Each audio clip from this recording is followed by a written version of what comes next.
Muy buenas tardes, cuando son ahora mismo las 4:02, damos la bienvenida a nuestra compañera Patricia del Espacio Un Poco de Derecho de Marín y Mateo Abogados. Muy buenas tardes, Patricia, ¿cómo estás? Buenas tardes, José, ¿qué tal? Muy bien. Bueno, hoy tenemos un tema muy interesante del que nos vas a tratar, que son los poderes. Correcto, así es. Hoy vamos a explicar un poquito qué función tienen, pues qué riesgos entrañan, un poco para qué se utilizan, ¿no? Para que el oyente sea conocedor de que tiene este instrumento a su alcance para diferentes usos que le pueda dar en su vida o en su día a día, negocios, lo que es a nivel mercantil, en fin. Ahora iremos viendo un poquito.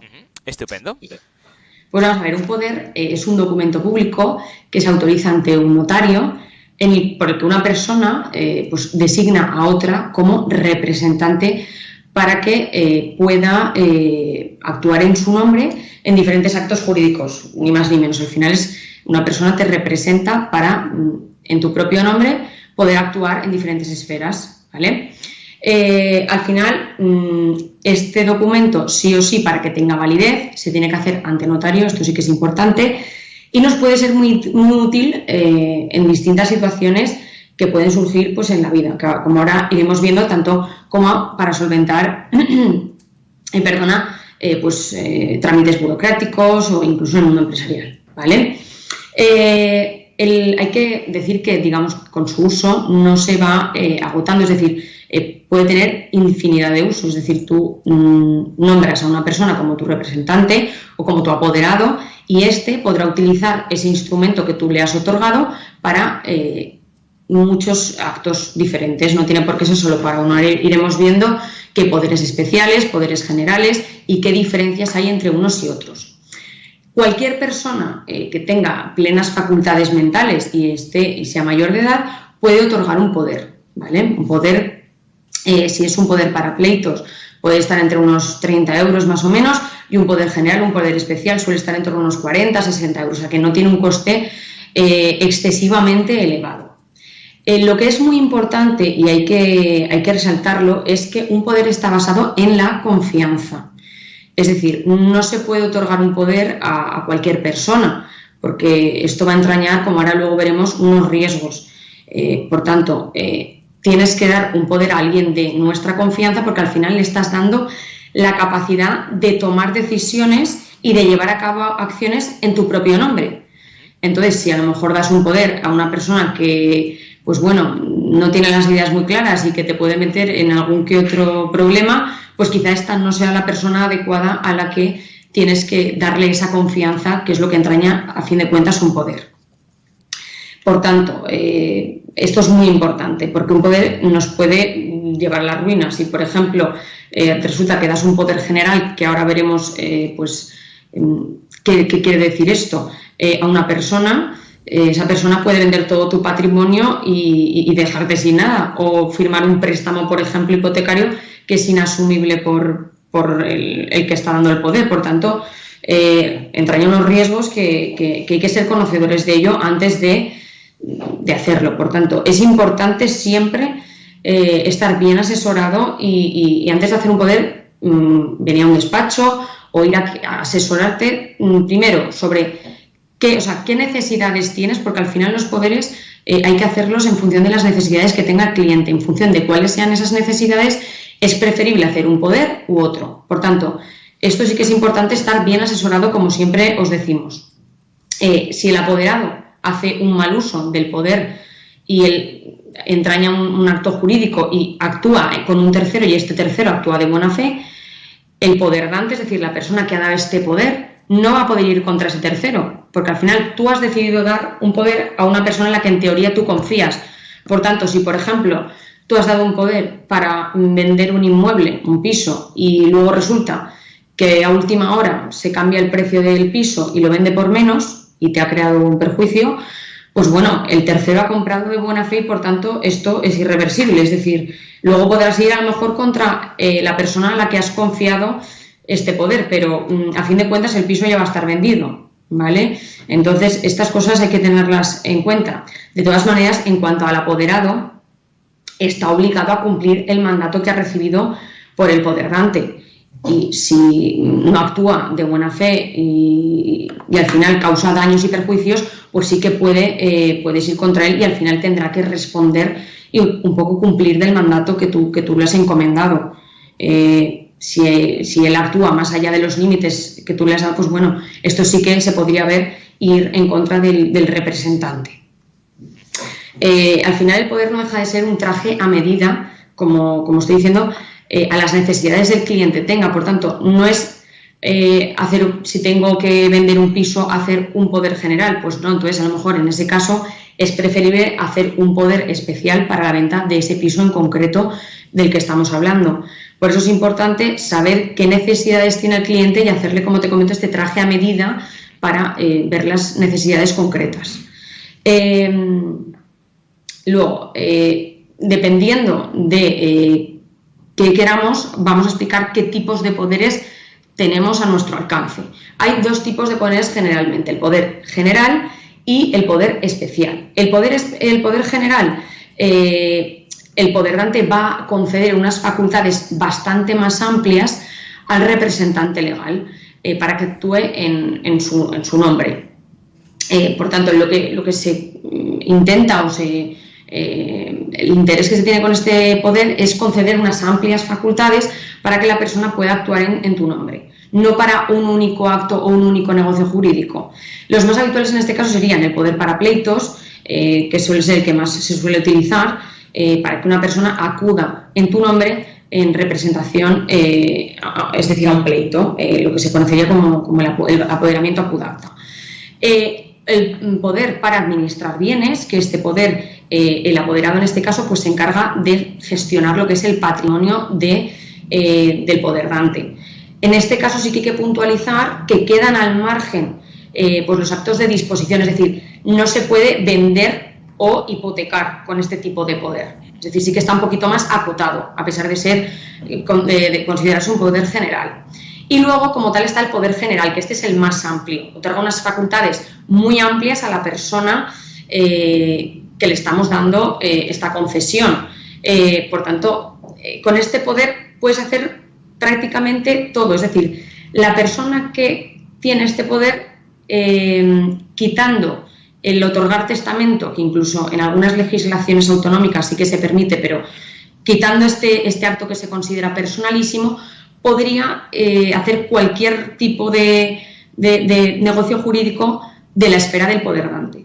Por tanto, este es el poder que más riesgos entraña en cuanto a poderes, porque al final le estás dando una carta blanca, por así decirlo, a la persona que lo tiene. Por tanto, consejo, aunque, por ejemplo, se lo demos a nuestra pareja o a un hijo en el que tenemos plena confianza, sí que es importante que el poder lo tengamos nosotros. Es decir, que si necesitamos hacer uso de ese poder, se lo demos a la persona que va a ir en nuestro nombre, pero que ese poder esté de vuelta. Porque al final, como hemos dicho, aunque tengamos confianza, y esto tiene que ser un requisito fundamental cuando hacemos un poder, pues para asegurarnos de que, y estar tranquilos de que no va a pasar nada, es preferible que este poder, pues bueno, cuando se vaya a hacer uso, se le entregue a la persona y luego se vuelva a recuperar, ¿vale?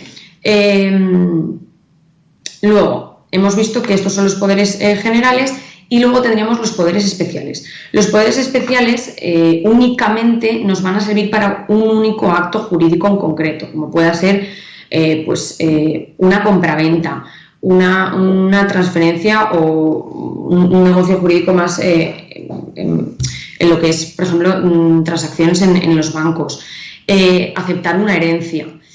Es para casos más concretos. Entonces, estos entrañan menos riesgo, evidentemente, pero pueden sernos muy útiles. Porque si, por ejemplo, necesitamos aceptar una herencia, nosotros vivimos, por ejemplo, en Valencia, y la herencia se va a aceptar en Galicia, pongamos un ejemplo, pues bueno, sí que nos va a ser muy útil porque podemos otorgar un poder en favor de alguno de los herederos o incluso hacer un poder mancomunado para que sea necesaria la firma de todos los herederos para que se pueda utilizar este poder. Puede ser un poder mancomunado o un poder, por ejemplo, solidario. Diferencias: el poder mancomunado sí o sí tendrán que firmar todos los herederos para que se pueda hacer uso de este poder, o solidario si con que firme uno de los herederos fuera suficiente. Entonces, como hemos visto, puede ser muy útil para situaciones como la que estoy comentando. Luego también hay que comentar ahora mismo, cuando uno va a una notaría, no es necesario que este poder, por ejemplo, lo impriman y se saque la copia autorizada en formato papel, sino que, por ejemplo, podemos ir a la notaría y ese mismo día, de manera telemática, de notaría a notaría, se pasan una copia autorizada del poder y automáticamente tú hayas firmado el poder, ya lo pueden tener en la otra notaría sin necesidad de sacar una copia en formato papel, enviar. Por tanto, esto pues suele ser bastante útil y da bastante celeridad a los procedimientos, porque al final pues hace que se agilicen, por así decirlo. Luego también el tema del reconocimiento internacional de los poderes, ya no solo a nivel nacional, como estábamos viendo, sino que también hay la apostilla, que es un requisito administrativo que podemos solicitar que se incluya en el propio poder si es que fuera necesario. Si es que, por ejemplo, este poder lo vamos a necesitar ya no en España, sino fuera de España. Por tanto, este requisito administrativo, que se conoce como la apostilla, es una anotación sobre el propio documento notarial que corrobora que este documento, o sea, certifica y da validez y acredita que ese documento es auténtico. Ese documento público en España es auténtico y, por tanto, si lo van a llevar, por ejemplo, a Alemania, a Francia, con esa apostilla nos vamos a cerciorar de la autenticidad del documento. La mayoría de países están acogidos al convenio de La Haya y que, por tanto, la mayoría va a tener esa validez y esa autenticidad en cualquier otro, porque casi todos están adheridos a este convenio de La Haya que estoy comentando. ¿Qué pasa, por ejemplo, si los poderes, si hemos perdido la confianza, si, por ejemplo, la persona a la que hemos confiado nuestra representación desaparece? Pues bueno, en primer lugar, tendremos que revocar ese poder. ¿Cómo podemos revocar ese poder? Pues bien, en primer lugar, lo suyo sería decirle a la persona a la que le hemos confiado este poder o tiene el poder, decirle, oye, devuélvemelo, que vamos a recuperar el documento. En el caso de que no fuera posible, porque o bien se niega o bien está la persona en paradero desconocido, pues entonces habría que otorgar una escritura de revocación, ¿vale? En este caso hay que notificar al representante, decirle, ya no quiero que seas mi representante legal o mi apoderado y, por tanto, te exijo que me devuelvas el poder. Para mayor seguridad jurídica, se va a la notaría, se otorga una escritura, el notario tendrá que comunicar y notificar a la persona que ha sido el apoderado hasta ahora o el representante legal para notificarle y que sea conocedora de que el poder dante ya no quiere que siga siendo el representante. ¿Por qué? Porque si una persona sigue actuando sin saber que ya no tiene esta concesión, los actos que vaya haciendo sin saberlo van a tener plena eficacia. Es decir, el hecho de que si no sabe que está actuando en contra de la voluntad del poder dante, todo lo que haga, es decir, si vende un piso, va a ser plenamente legal. Entonces, para seguridad de la persona que otorga del poder, es necesario que haga conocedor a la persona que ostenta este poder, para que deje de utilizarlo y, en caso de que lo utilice, pueda ir en contra de los actos que haya hecho a sabiendas de que se ha revocado este poder, ¿vale? Porque si no, el mandatario quedaría obligado a cualquier acto que iba a surtir efecto, cualquier negocio jurídico que haga sin ser conocedor de esta revocación. Por tanto, es muy importante tener la seguridad de que la persona a la que le hemos dado el poder sabe y es conocedora de que no queremos que siga siendo nuestro apoderado o nuestro representante legal. Vamos a ver también otro tipo de poderes. Como hemos visto, hay poderes generales y poderes especiales, pero también están los poderes preventivos. ¿Qué es un poder preventivo? Pues bien, es un instrumento que tenemos, es una fórmula legal para garantizar que una persona al final pueda cumplir una voluntad en el caso de que en el futuro, por ejemplo, ya sea por una enfermedad o por una incapacidad, no pudiera hacerlo. Esto es, Si yo preveo o voy de cara a mayor o preveo que, pues que en un corto medio plazo voy a estar incapacitado, ¿qué quiero? Que una persona de mi confianza pueda disponer de mis bienes y ser un poco el administrador de mi patrimonio y decidir sobre mi esfera tanto personal pues como patrimonial, ¿vale? Es decir, designar a esa persona, ese representante para pues que luego no tener problemas, como puede ser cosas que se dan frecuentemente en la práctica, persona mayor que tiene una demencia o un Alzheimer y por tanto tenemos que o vamos abocados a una incapacidad. Si le incapacitamos, esta persona sí o sí vamos a tener que ir pidiendo autorización al juez para poder vender cualquier, es decir, para poder disponer de cualquier cosa que forme el patrimonio, es decir, vender un piso, un garaje, un inmueble, para ganar liquidez y, por ejemplo, pues poder pagar una residencia o cualquier necesidad que tenga la persona, sí o sí vamos a tener que estar pidiendo autorización al juez, que el juez lo autorice, que le parezca bien el precio de la venta. En cambio, si tenemos un poder preventivo, hemos nombrado a alguien para que sea el administrador y pueda pues disponer de estos bienes para una agilidad, porque al final ya sabemos que todo lo que sea pues acudir al procedimiento judicial va a ser dilatar un poquito más el proceso. Por tanto, es importante que si tenemos este instrumento a mano y tenemos una persona de nuestra confianza, tenemos que tener plena confianza en que pues vaya a poder disponer, de que pueda vender, que pueda ver qué activos es más interesante vender que otros, porque a lo mejor pues tienes fondos de inversión o pues ahora mismo no interesa vender inmuebles porque están a la baja. Pues bueno, esta figura es muy interesante porque al final esa persona va a ser la encargada de pues valorar y ver qué interesa más, qué es lo que más le conviene a esta persona que realmente no está en sus plenas facultades mentales para poder decidir qué hacer. Por tanto, este poder es bastante interesante y va a ser muy útil de cara a una persona que puede ser que sea incapaz en un futuro. Respecto de los poderes ordinarios hay una gran diferencia, y es que cuando tú otorgas un poder general, un poder especial, cualquier de los poderes que hemos visto anteriormente, cuando una persona ha sido designada como poder dante y y es la persona que ha dado ese poder de bien incapaz, este poder no se debe utilizar. Es decir, cuando una persona está incapacitada, el poder que otorgó cuando estaba en plenas facultades mentales ya no se puede utilizar. En cambio, el poder preventivo lo que hace es todo lo contrario, es prever, es ayudarnos de que cuando la persona no esté bien y no esté en sus plenas facultades mentales, nos podamos ayudar y nos podamos apoyar en este instrumento para no tener que acudir a ese procedimiento en el que acudir al juez, pedirle pues a fin de cuentas autorización para poder vender y que nos dé la aprobación para la venta de cualquier activo que forme parte del patrimonio del incapaz. Luego, por otra parte, tenemos la autotutela.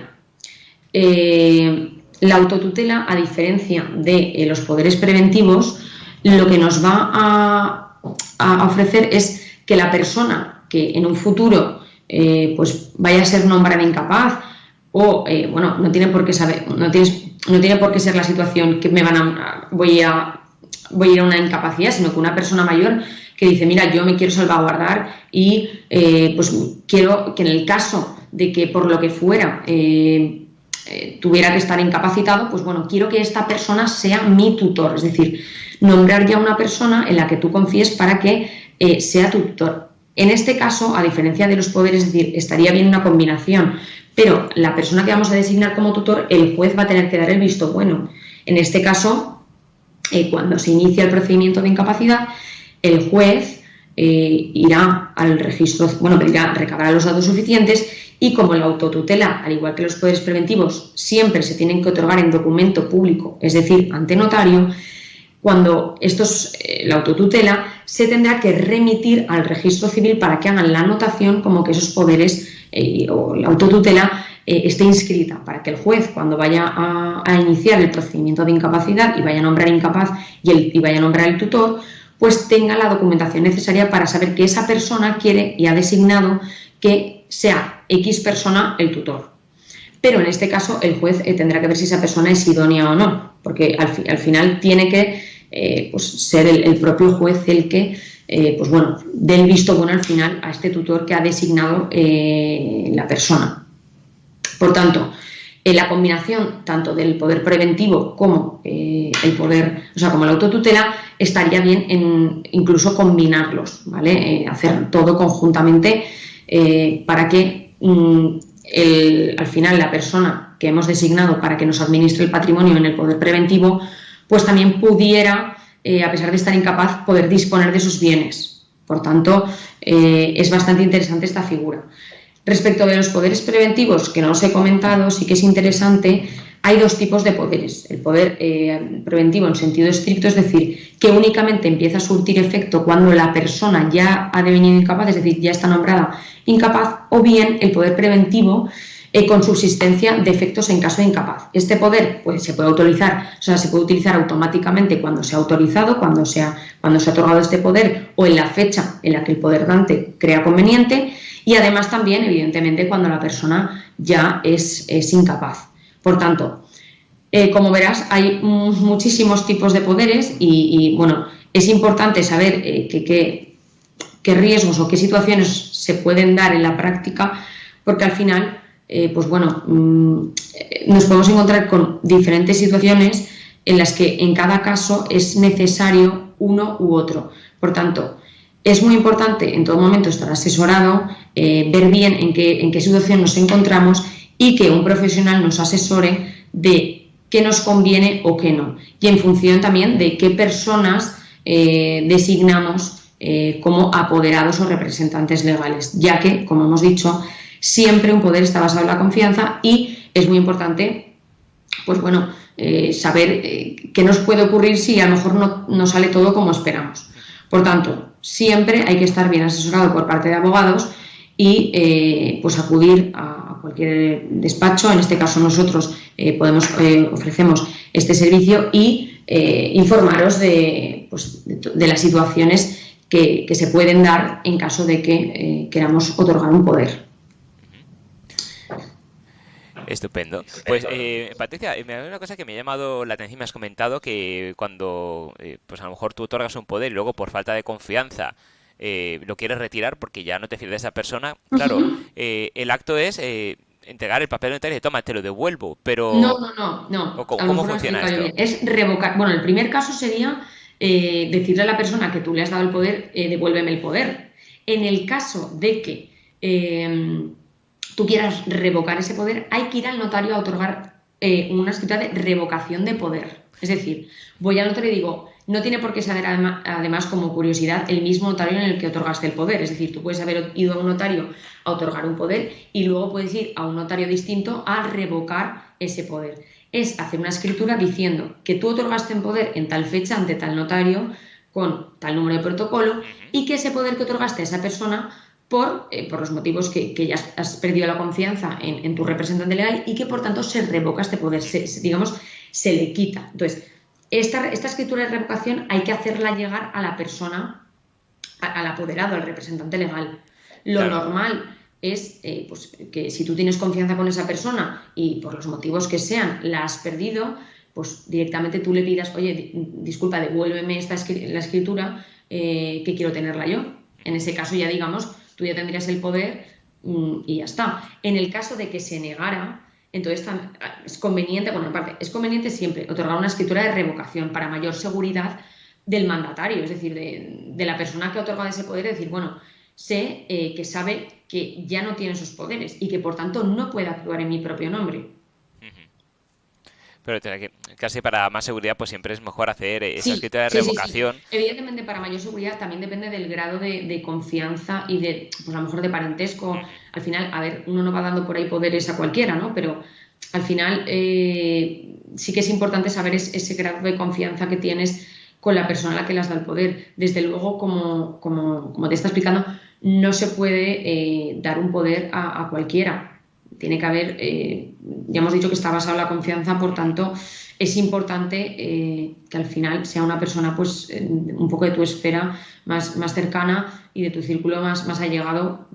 Entonces se entiende que pues esa persona te va a devolver el poder, pero bueno, como a veces la realidad supera la ficción, pues Sí. bueno, no está de más en el caso de que se complique hacer una escritura de revocación de poder para que no quepa lugar a dudas y que si esta persona actúa en tu propio nombre y derecho a sabiendas Ujú. de que ese poder ha sido revocado, pues bueno, tú puedas entablar acciones legales contra él o sea, y reclamarle los perjuicios que te haya podido ocasionar. Ujú. Y ya para terminar, una pregunta al hilo de lo que me estabas contando. Has comentado que tienes que hacerle llegar esa escritura de revocación a la persona para que sepa que ya no Sí, tiene... si esa persona, por lo que fuera, estuviera en paradero desconocido o no lo quisiera aceptar o se claro, hiciera puede un ocurrir que poco... se lo hagan llegar y no lo acepte. exacto. A día de hoy, en el siglo que vivimos, o sea, simplemente es que sea, lo normal es que le notifiquen, que le envíen un burofax. Si fuera que no lo conoce, es intentar agotar todas las vías, pues ya sea vía correo electrónico, teléfono móvil o cualquier persona de su esfera que sepas que va a ser, que se va a enterar de que el poder ha sido revocado. Es decir, habría que ir viendo a medida que se van agotando las vías, pues qué vías nos quedan.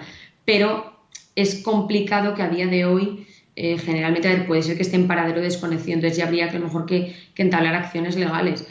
Pero en Claro. principio hay otras vías anteriormente a esta para hacerle conocedor y que sepa que ese poder ha sido revocado. Ujú. Porque mientras él no sepa que ha sido revocado, Claro, él puede actuar. él puede actuar.